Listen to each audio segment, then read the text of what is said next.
Today's episode of Voiced is from Pro Revenge by BBQ Lunch and is about a Foreman's ingenious revenge against a rude parent who thinks parking rules don't apply to her.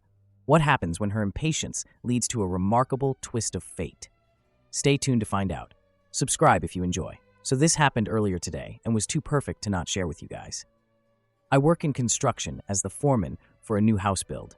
The location is kind of strange. The house is 250 feet up a hill via a footpath only. All of our materials have to come up this footpath by hand. It's a pain to manually carry, quite literally, an entire house up this hill. One of our saving graces is having the 2 parking spots on the street at the bottom of this hill marked with official no parking signs.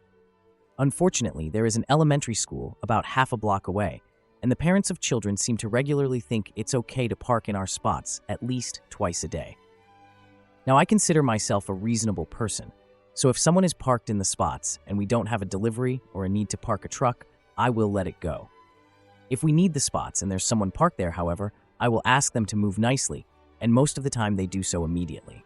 Until today, I get a phone call from the lumber delivery truck that is en route to our location. He says he will be there in about 2 or 3 minutes. I let him know I will meet him at the street and make sure he has space to park. He is carrying all of the material to frame the roof of our house, which is a lot of really big lumber, and will take easily an hour to bring up the hill. So naturally, I did not want him parked in the middle of the street with his hazard lights on for an hour when we have a perfectly good parking spot for him. As I begin my trip down the hill, I notice there is a school parent sitting in her car idling, assuming she's just waiting to pick up her child. I walk up to her car and politely let her know that she is parked in a no parking zone and we really need her to clear it to park a delivery truck. She scoffs at me and rudely states back, "I'll just be a few minutes, and your truck isn't here. Take a chill pill, dude." Before I can respond, a giant lumber truck comes around the corner, and I wave to him and then gesture towards him to the woman in the car who has now put her window back up to ignore me. I put on my best customer service smile and wave at her through the window. She put it down halfway and angrily shouts, "What?" By now, the truck has pulled up alongside her car, and I politely ask her again, with a stronger tone of voice, to move her vehicle, reminding her that she is illegally parked in a tow-away zone. Then she gives me this wonderful idea. She says, "Can't you guys just unload around me? Jesus, it's not that hard." I give her another smile and walk away, a brilliant plan forming in my head. I instruct the delivery driver to park as closely to her as possible and block her in with the portable toilet that is at one end of our reserved spots and the parked car that is parked just adjacent to our spots on the other end. He smiles because he immediately gets what I'm trying to do and proceeds to expertly block this lady and her car into a little 2-parking spot jail. We unstrap the lumber, and my guys begin humping material up the hill. Meanwhile, I call the police parking enforcement to let them know the situation. At this point in time, I wasn't trying to get her in trouble. I just wanted a record of why we were blocking part of the street so we don't get in trouble with the city. The very friendly traffic officer lets me know that she can be there in about 30 minutes and deal with the situation for me. Wonderful. As we continue to unload lumber, the child of the parent shows up. And wouldn't you know it, Mom is just now realizing that the lumber truck is parked so close she can't get out of her driver door to meet her kid. She awkwardly clambers across the inside of her car and stumbles out the passenger door, shooting glaring looks at me and the truck driver in the process. She loads her kid into the back and then begins to realize that she has no way of leaving. She comes storming up to myself and the driver and states, "I'm in a big hurry. You need to move your darn truck right now so I can go."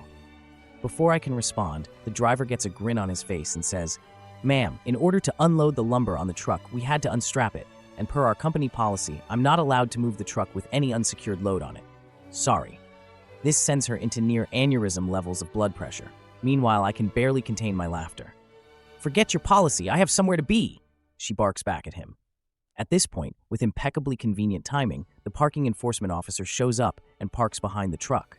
She doesn't see the officer arrive, and while the officer is still getting out of her vehicle, I just casually say, "Can't you just pull out around it? It's not that hard."